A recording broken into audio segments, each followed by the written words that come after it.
My dad wanted to reconnect after years apart, so I invited him over for dinner. So, how have you been? I distractedly poked at my salad, unsure of how to respond. I'm good, I said, glancing up. I've been seeing someone. Oh, said my dad, raising an eyebrow as he cut into his steak. Steven, I replied. He's a Twitch streamer. Wow, that's really great, Kelly, he said, a little hesitantly. I gave a half-hearted smile. These little meetups always felt forced, but they were the best we could do. My mom died in a car accident when I was 9.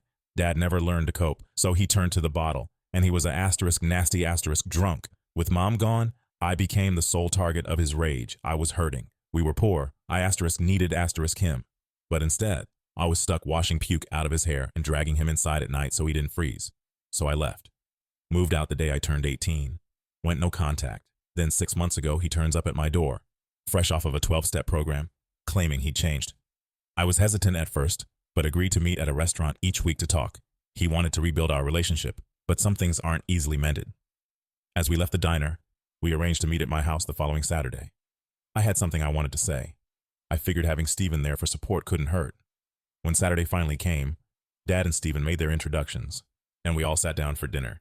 We kept the conversation light, if a little tense. I think we could all sense the anticipation hanging in the air. Steven was halfway through explaining what a streamer did to my dad. When I asked if he'd give us a moment alone, I readied myself. This was it.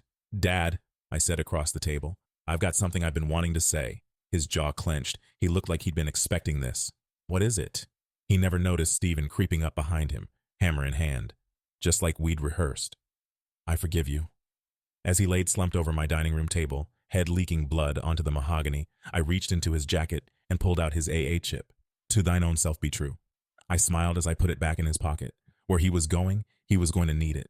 He thought I didn't know, that he'd been drinking all my life, that when Mom died, he just stopped bothering to hide it, that he'd cashed out his savings to bribe a judge, that he was the one driving that night. These days, Dad and I are closer than ever. I visit him every day. Steven already had a perfect little soundproof room set up in the basement. As for Dad, he's got everything he needs. All the family photo albums I could find, Mom's face smeared across every page, a box of razor blades, and all the whiskey he can drink.